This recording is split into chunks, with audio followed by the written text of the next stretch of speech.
It's raining, but the show must go on. After much speculation, Trump has officially announced who his vice presidential pick is, and that's what we're talking about right here. So, Sour Dennis, what do you make of Trump's VP choice?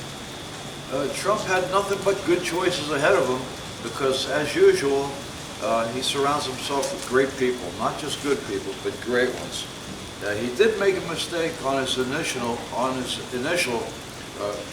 term as a president, because that Pence character was an ungrateful, unloyal coward. And traitor. And traitor. Coward and traitor. So he did make a mistake his first time around, but I'm absolutely positive he got a great guy in J.D. Vance.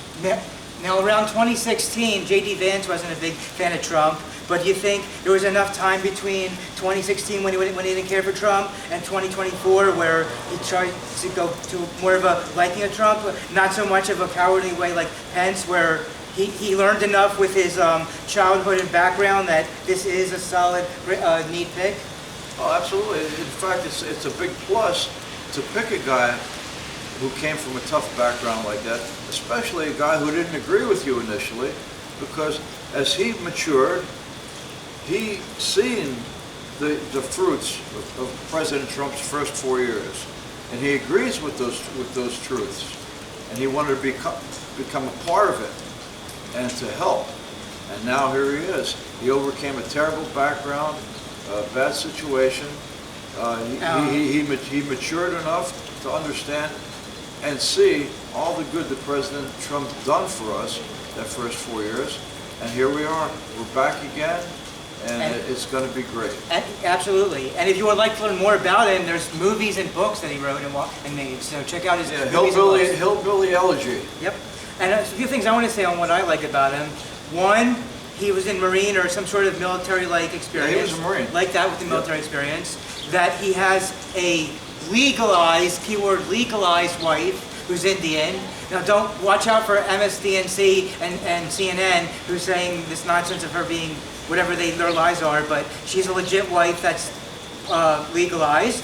With the military thing we already said, and I like that, because I'm a millennial, that's what my channel is based on, I like that Trump chose someone that's a millennial, born in the 80s. He's born just a year older than me. He's born in 1984. He's going to be 39, turning 40. In older videos, he was no beard, but now you see the beard. Like he's a man, beard, military experience, has the wife, has that childhood background experience, and God willing, after we get one more term of Trump, he could be the next 4 to 8 years to keep it going.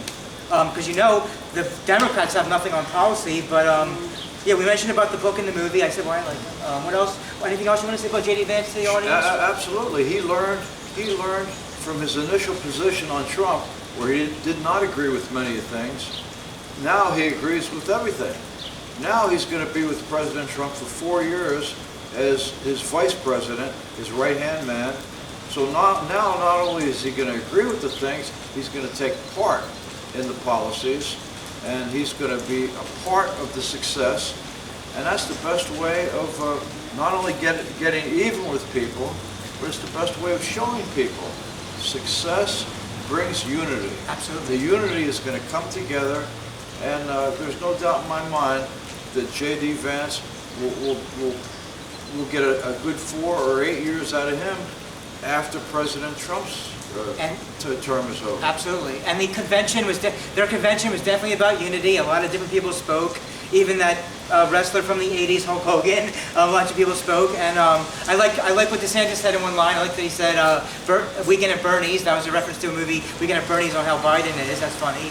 And also, interesting little trivia. J.D. Vance and Vivek are both from Ohio, and they both went to school together. So I hope, God willing, if Trump wins, Vivek is somewhere in part of Trump's administration, because Vivek and J.D. Vance are both bright, intelligent guys to help us lead us into the future of this party now. And yeah, I mean, Vivek Ramaswamy could end up as the vice president for J.D. Vance. Absolutely. And then we're safe from these liberal bastards for another 8 years after Vance is done. Because I'll tell you one thing, we can't afford one slip up on this election. We can't afford one slip up because our nation, we're already in a downward spiral, a serious downward spiral that we would never come back from if we got hit with another 4 years of a Democrat running of things. For sure, for sure. For sure. And now we're about to enter now our third and final topic today, which is a lot to think about. The unsurprisingly drop off of Biden, of him not running the country with an unknown future. So that's coming up next. Thanks. If you like this, don't forget to hit the like button, subscribe, and share. And this has been Everybody Dance and Have a Good Time. It's friend and co-host Sailor Dennis and Millennial Man Motions Entertainment LLC signing out to the final topic of the day. Don't forget the heavy-hitting Hebrew, the Hebrew extraordinaire, the man with all the questions and many, many of the answers. The heavy-hitting Hebrew. And don't forget to fight, fight, fight, fight, fight. Never stop fighting. Never surrender.